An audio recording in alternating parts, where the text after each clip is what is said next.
Olá, tudo bem? Eu sou Clarissa De Franco, você está em Órbita dos Sonhos. Hoje eu vou tratar de um tema que eu estou chamando aí de psique andrógena. Esse tema eu já tratei num dos nossos vídeos, quando eu fiz a aproximação dos estudos de gênero e da psicologia junguiana, analítica e também arquetípica de Human. Então hoje é um vídeo um pouco mais conceitual, né? Psi, então para quem gosta desses temas e quem quer análise de sonhos, por favor, continua aí, continua aí, eu vou gravar mais vídeos de análise de sonhos, tenho gravado toda semana, então por favor não deixem de assistir, tá certo? Bom, eu queria começar pensando nessa imagem da androginia, né? O que seria isso? A proposta da psique andrógena, nós vamos trabalhar aqui, ela é uma proposta de que a psique tem como potência e também como meta, em termos de gênero e sexualidade, o hibridismo, né? A androginia, ou seja, a fusão e mistura e indiferenciação e ao mesmo tempo possibilidade plural em termos de gênero e sexualidade, né? O mito dos andrógenos trabalha a ideia de que eles eram seres esféricos que incluíam os dois sexos, né? E que eles foram se tornando muito audaciosos a ponto de ameaçar os deuses e querer o lugar dos deuses, né? Porque eles eram super poderosos com essa sexualidade, com essa possibilidade aí de sexualidade dos dois, né? Dos dois sexos. E isso é muito mais do que parece, né? Não é pouca coisa. E aí, com isso, Zeus mexeu no terreno, né, dos deuses, eles ficam um pouquinho nervosos, lembra do Prometeu, né, que roubou o fogo dos deuses e teve um castigão. Mas aí, com isso, eles foram querendo o lugar dos deuses e Zeus decidiu cortá-los ao meio, né, e fazer com que eles ficassem com as partes cortadas, um olhando para o outro, né. Então eles ficam eternamente numa busca aí dessa perspectiva integradora de novo, né? Dessa perspectiva de união e fusão novamente, né? E a ideia desse movimento, né? Zeus queria não somente punir, mas torná-los mais humildes, né? Compreendendo ali através da dor, do corte, da separação, os seus limites, né? A compreensão de limites. Tem um monte de coisas para pensar aí, né? Fora que, enfim, os deuses e Zeus é um filho da puta, né? Além de tudo isso. Não, a gente tem uma série, eu acho que tem uma série de coisas para pensar, né? Vamos tirar esses aspectos humanos, tirar no sentido de que aqui a gente não vai fazer julgamentos, né? Dos deuses e também dos andrógenos e nada disso. Mas o mito em si, ele é um mito de separação, né, e busca de uma integração, e busca de uma totalidade perdida, digamos assim. E é com base numa perspectiva mítica que Jung faz uma proposta de psique andrógena, embora ele não dê esse nome, né, e aqui eu tô colocando a psique andrógena como um conceito importante para a psicologia clínica, a psicologia que trabalha com dinâmica da psique, essa psicologia que trabalha com teorias da personalidade, participar do debate de gênero, porque hoje eu vejo a psicologia social atuando no debate de gênero, mas a psicologia clínica ela ficou muito longe desse debate. E eu acredito que essa perspectiva junguiana pode aproximar a psicologia do debate contemporâneo.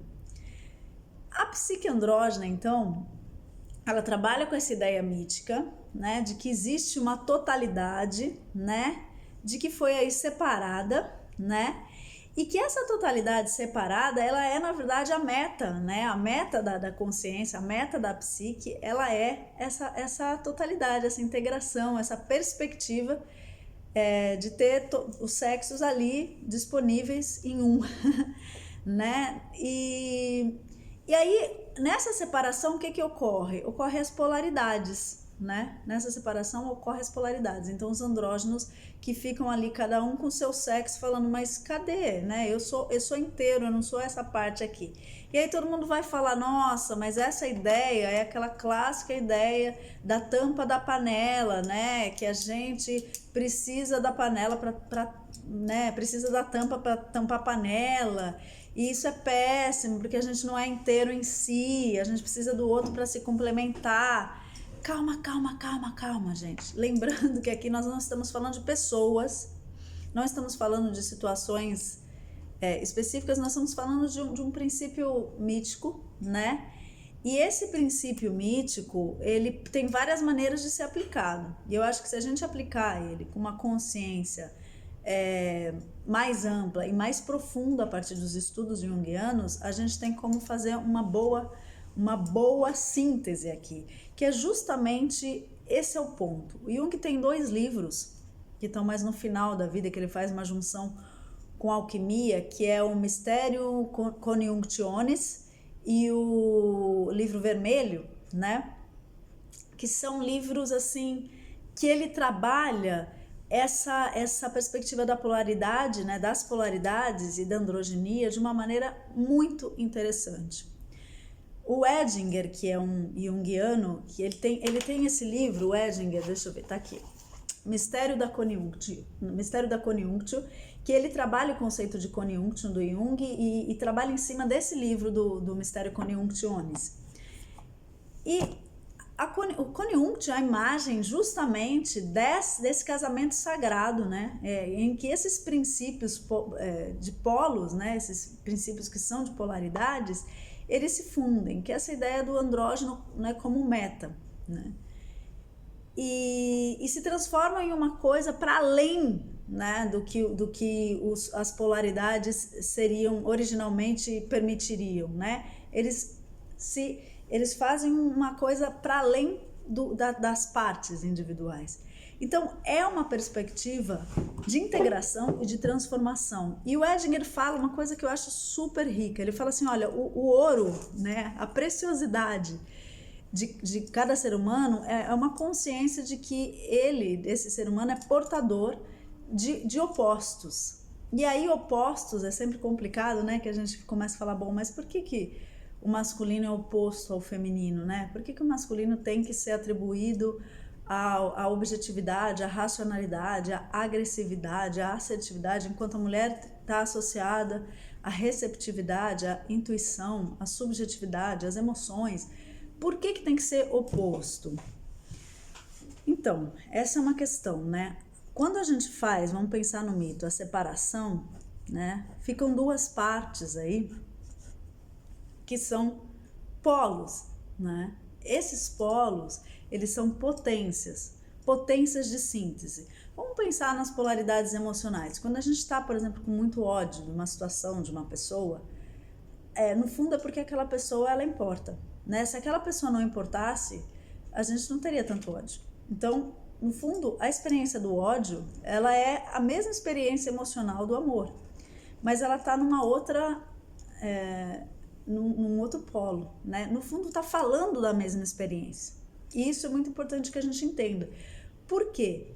Porque assim como o Edinger fala, a gente ser portador, a gente ter a consciência de que a gente é portador e portadora desses opostos é a chave para transformar a consciência. É assim, se a gente está numa experiência de ódio, numa experiência de rancor, numa experiência de raiva, numa experiência, sei lá, que é de um polo aí, numa emoção que está fazendo mal. Se a gente tem essa perspectiva de que ela é a chave para a gente acessar a experiência, digamos, oposta, complementar a essa, a gente pode fazer uma síntese integradora, né? Então, isso é, na verdade, uma riqueza em termos psicológicos muito grande, né? Então, ter consciência dessas polaridades. Essa consciência de polaridades, ela vem de princípios, por exemplo, princípios herméticos, o que está em cima é como o que está embaixo, né? Uma causa e efeito, a polaridade de gênero mesmo, essa que a gente fala, o princípio masculino, o princípio feminino, né? E aí yin e yang, que não é um princípio hermético, né? Mas tem a ver com uma lei hermética, né? Traduz uma lei hermética. Esses princípios que estão ligados a uma perspectiva mítica, né? Estão ligados a essa perspectiva de totalidade, de busca da totalidade, né? E a totalidade, ela tem uma possibilidade enorme, né? Ela tem uma possibilidade infinita, porque a totalidade permite uma multiplicidade, uma pluralidade que vai além das partes. Não é só a junção das partes, ela vai além das partes. Então, quando a gente trabalha com a ideia do Jung de casamento sagrado, a gente sai dessa perspectiva de ânimos e ânima, como se ânimos fosse a porção masculina da mulher, ânima fosse a porção feminina dos homens. Isso é antigo na psicologia junguiana. A gente não pensa mais assim.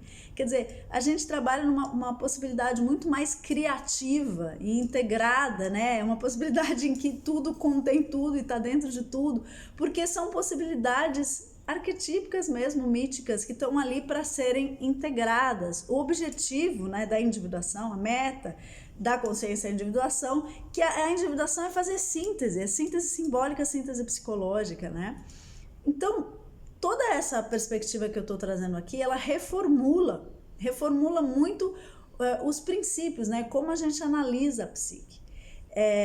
E com isso, as polaridades, elas passam a ser vistas não como uma coisa assim, a tampa da panela, né? O complemento, mas como, na verdade, potências para você acessar o outro lado e transitar entre esses lados. Isso é interessante, quer dizer, fica mais fluido, muito mais fluido do que parece, né? Quando a gente pensa em polaridade, quando a gente pensa ânimos, ânima, né? Masculino, feminino, a gente está aqui falando, na verdade, de potência de trânsito e não de estagnação. A estagnação é justamente a parte da consciência que a gente precisa olhar para ela, e aí sim a psicologia arquetípica é muito interessante, né? A psicologia do Hillman, porque traz a ideia de, olha, com qual narrativa, com qual imagem a sua história está identificada. Então, com qual imagem de ânima você está identificada agora? A submissa, a dominada, a que domina, a que é objeto. Quer dizer, com qual parte, com qual narrativa a sua ânima, a nossa ânima, a ânima do mundo está identificada? Qual ou quais? E aí vai olhar para essa faceta